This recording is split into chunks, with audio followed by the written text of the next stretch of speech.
At exactly 2:13 a.m., my phone vibrated on the bedside table, pulling me out of a deep sleep. I reached for it, expecting a random notification or a late-night text. Instead, I saw a new voicemail from an impossible sender, my own phone number. My first thought was that someone had spoofed it, but then I noticed the timestamp. It didn't say today, it didn't even say yesterday.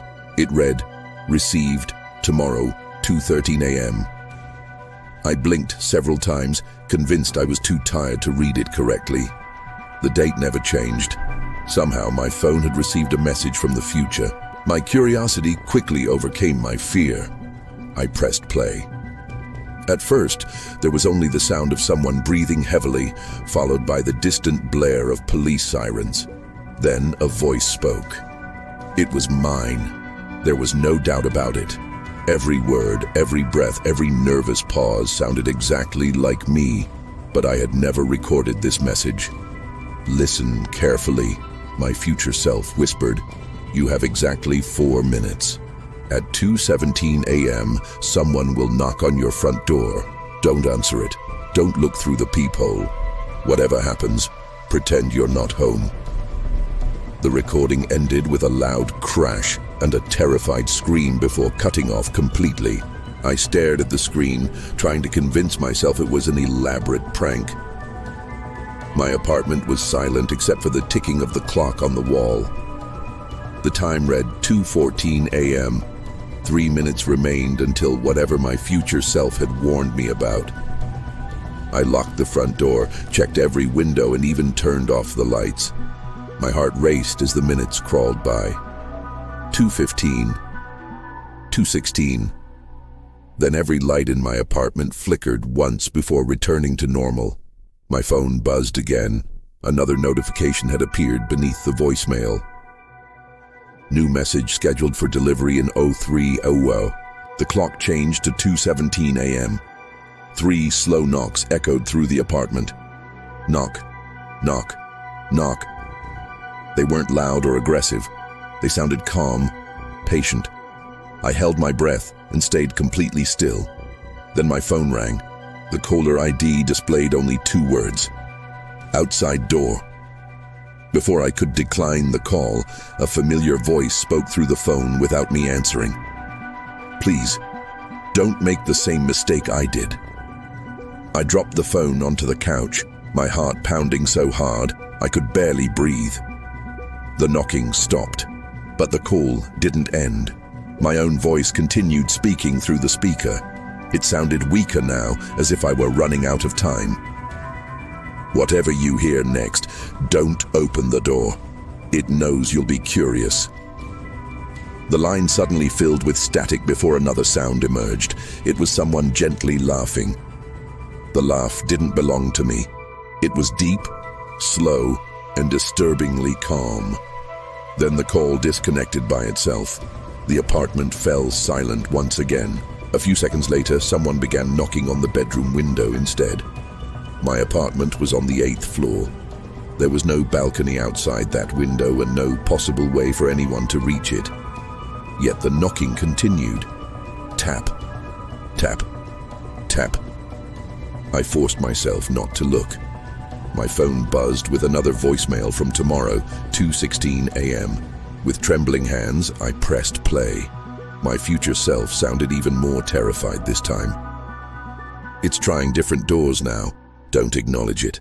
The moment you let it know you can hear it, it'll come inside." Suddenly, the recording cut off with the sound of shattering glass. The tapping on the window immediately stopped. Before I could relax, I heard footsteps in the hallway outside my apartment. Slow, deliberate footsteps moved toward my front door. Then came the sound of a key sliding into the lock. My blood froze. I lived alone.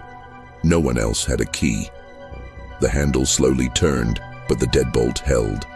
Someone on the other side sighed softly. Then, in a voice that sounded exactly like mine, they whispered through the door, "You forgot one thing." Every light in the apartment went out. Only my phone screen remained lit. Another notification appeared automatically. Final voicemail arriving in 02:18 a.m. if you're still alive. Darkness swallowed the apartment. The only light came from my phone as the clock changed to 2:18 a.m. Right on time, a third voicemail appeared. My hands shook as I pressed play. This time my future self was crying. I could hear heavy breathing, furniture crashing, and something dragging itself across the floor in the background. "It isn't outside anymore," he whispered. "It never needed the door. Every time you listened to one of these messages, you gave it another minute to find you. Stop playing the recordings. Delete them now." Before I could react, the recording ended with a deafening scream followed by complete silence. I immediately tried deleting every voicemail, but my phone refused to respond. The screen froze before displaying a new message. "Deleting the future will not change it." At that exact moment, I heard footsteps inside my apartment. They weren't coming from the hallway anymore. They were coming from my kitchen. Slow, deliberate footsteps crossed the wooden floor, moving closer to the living room where I stood. I held my breath. The apartment was pitch black, yet I could hear someone walking only a few feet away. Then the footsteps stopped. A calm voice echoed through the darkness. "You're almost caught up to me." The voice was identical to mine. The lights suddenly flickered back on. My apartment looked completely normal, except for one thing. Wet footprints stretched from the kitchen to the hallway, ending directly outside my bedroom door. No one was there. My phone vibrated again. This time it wasn't a voicemail. It was a live video call. From tomorrow. Against my better judgment, I answered. The screen showed my own apartment exactly as it looked now. The furniture was the same. The lights were the same. But the version of me on the screen looked exhausted, bruised, and terrified. He stared directly into the camera and whispered, "Don't turn around." Before I could move, I saw his eyes widen in horror. He wasn't looking at me. He was looking at something standing behind me. Every muscle in my body locked. My future self on the screen stared over my shoulder, his face drained of color. Tears rolled down his cheeks as he slowly shook his head. "No," he whispered. "It's too late." Before I could stop myself, I turned around. Standing at the end of my hallway was a man wearing my clothes. He had my face, my eyes, even the small scar above my eyebrow. The only difference was his smile. It stretched far wider than any human smile should. He quietly raised one hand and waved.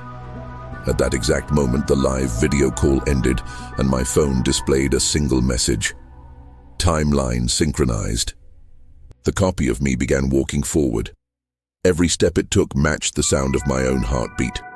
I ran toward the front door, unlocked it, and rushed into the apartment hallway. The building was completely empty. Every apartment door stood wide open, yet every room inside was dark. My footsteps echoed through the silence as I sprinted toward the elevator. The doors opened immediately, but instead of an elevator cabin, there was another hallway, identical to the one I had just escaped. At the far end stood the smiling version of me, patiently waiting. Behind him, dozens of identical copies slowly stepped out of the shadows. Every one of them looked exactly like me. I raced for the emergency stairs and burst onto the roof. Rain poured from the sky as I reached the edge of the building. There was nowhere left to run. The rooftop door slowly opened behind me. Instead of the copies, my phone slid across the wet concrete and stopped at my feet. It rang one final time. The caller ID read, "Yesterday." Trembling, I answered. My own voice came through the speaker, confused and frightened. "I just received a voicemail from tomorrow," it said. "It says someone will knock at my door at exactly 2:17 a.m. What do I do?" I suddenly realized the horrifying truth. I wasn't speaking to my past. I had become the future voice that started everything. I screamed into the phone, "Don't answer the door. Delete the messages. Whatever happens, don't look behind you." The call ended before I could say anything else. The rooftop door creaked open again. The smiling version of me stepped outside and calmly held out his hand. "Thank you," he said. "Now it's my turn to live your life." Everything around me dissolved into darkness. The next morning, my co-workers found me sitting quietly at my office desk, as if nothing had happened. I smiled, greeted everyone normally, and went through my day without anyone noticing a difference. But every time I passed a mirror, my reflection was always one step behind me. That night, at exactly 2:13 a.m., my phone vibrated. A new voicemail had arrived. "Sender, tomorrow,